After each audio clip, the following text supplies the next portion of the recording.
There's me making sure I do not hit the slow-mo button. Hi there, and welcome to this day in history for March 24th. March 24th is the 83rd day of the year in the Gregorian calendar, 84th in leap years, with 282 days remaining to the end of the year. Today's word is inextricably. Inextricably is an adverb, which means in a way that is unable to be separated or disentangled. I'd like to take a moment to mention that links to my sources are included in the show notes. Ask you to go ahead and click that like button. Consider subscribing if you haven't already, and feel free to share this video with others. You could do that with the link in your email, messaging, or social media. I do have a playlist for this day in history, and I'll be sure to link that up in the iCards there for you, along with last year's episode of this day in history, which I'm pretty sure there is one because I think I watched it a while ago. And with that, we're going to start in 1199.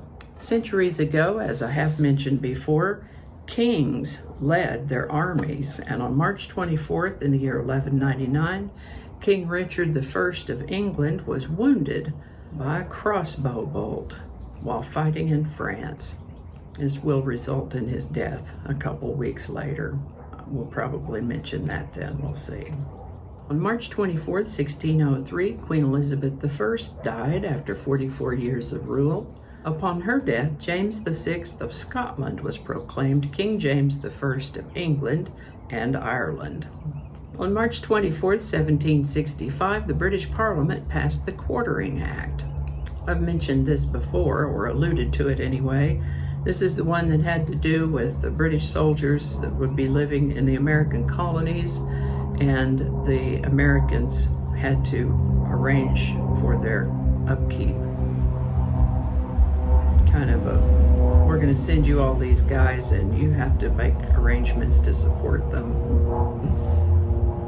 In fact, that was a point of contention, that the colonists felt that they didn't need all that military support from Britain and resented having to support them.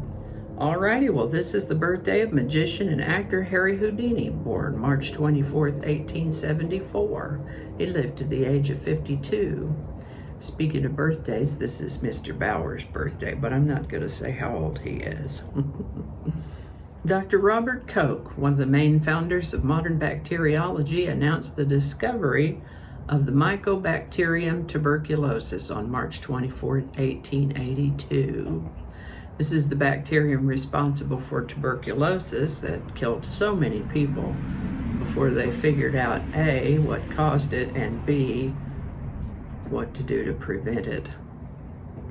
They basically eventually created an inoculation for it, but that happened quite a bit after it was discovered.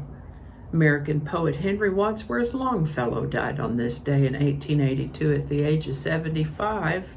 This is the birthday of baseball player George Sisler, born March 24, 1893. He was elected to the National Baseball Hall of Fame in 1939 and lived to the age of 80. March 24, 1900 marks the groundbreaking for the Underground Rapid Transit Railroad that would link Manhattan and Brooklyn. This is the birthday of American criminal Clyde Barrow of Bonnie and Clyde, born March 24, 1909. He and Bonnie died in a shootout in May of 1934 when Clyde was 25. Also the birthday of American actor and producer Steve McQueen, born March 24, 1930. He died in 1980 at the age of 50. On March 24, 1934, Congress passed the Tidings-McDuffie Act, which allowed the Philippines to become a self-governing commonwealth. This is the birthday of American fashion designer Tommy Hilfiger, born March 24, 1951. On March 24, 1989, the supertanker Exxon Valdez crashed, spilling 240,000 barrels of crude oil and causing one of the worst oil spills in history.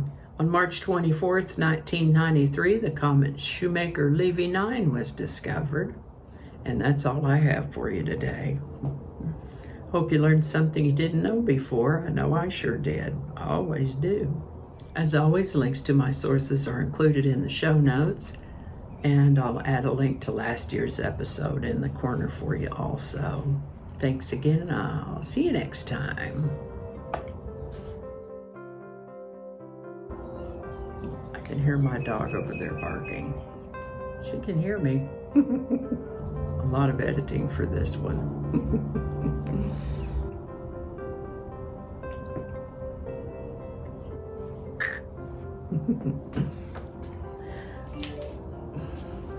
Thank you.